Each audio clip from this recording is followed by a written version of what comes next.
Welcome to Trendy Flix, your ultimate destination for the latest in movies, TV shows, and streaming trends. Subscribe now and stay ahead of the entertainment curve. Early WNBA power rankings. Who will be the best team next season? Liberty or Lynx? The New York Liberty are the 2024 champions, and the chase for a repeat begins now. As we close the book on a spectacular WNBA season, one that changed the ceiling for the league moving forward, here is our first look ahead at how the 2025 season stacks up. For now, the Golden State Valkyries will be excluded, since they have yet to assemble a roster.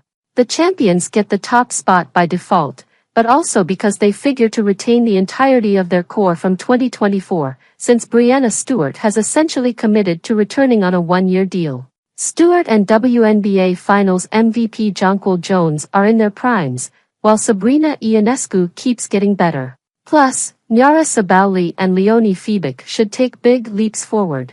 Everyone else who played rotation minutes is under contract other than Courtney Vandersloot and Kennedy Burke. New York will need another backup point guard during the regular season if Jalen Sherrod isn't ready to assume the role full-time, but veterans like Odyssey Sims and Lindsay Allen should be lining up to chase a ring. The Liberty also get to add the number 7 pick in a deep draft thanks to a 2023 trade that gave them swap rights with Phoenix, and brought Febic to New York. Napheesa Collier may not have secured the Best Player Alive belt, but she is in the conversation now with Stewart and Aya Wilson, and that makes Minnesota contenders no matter who surrounds her. Fortunately for the Lynx, the whole band is guaranteed to come back, other than unrestricted free agents Natisha Hiedman and Myisha Hines-Allen. Hiedman has spoken glowingly about her time in Minnesota, and Hines-Allen's potential departure would be mitigated by growth from Dorka Juhas and the return of Jessica Shepard.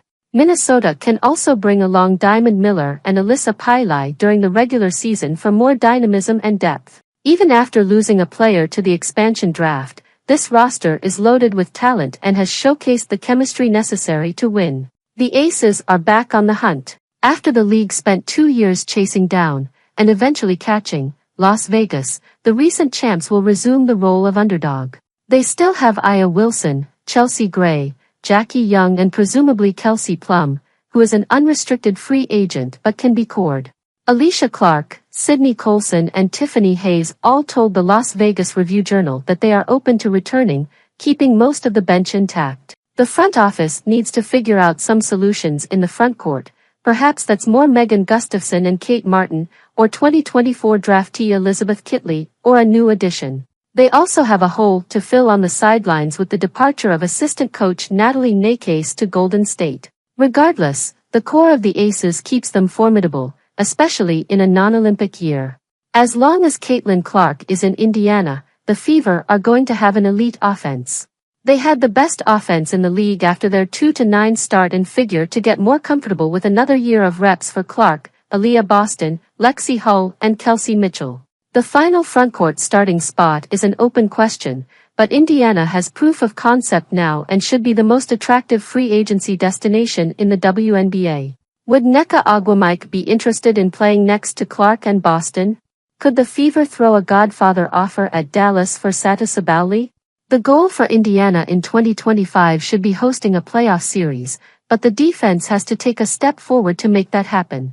The bet is that the Fever can get to league average with more continuity. Until then, they're a tick below the true contenders. The Sun are the trickiest team in the league to evaluate with their bevy of free agents, including Alyssa Thomas, DeWanna Bonner, and Bree Jones. Of that group,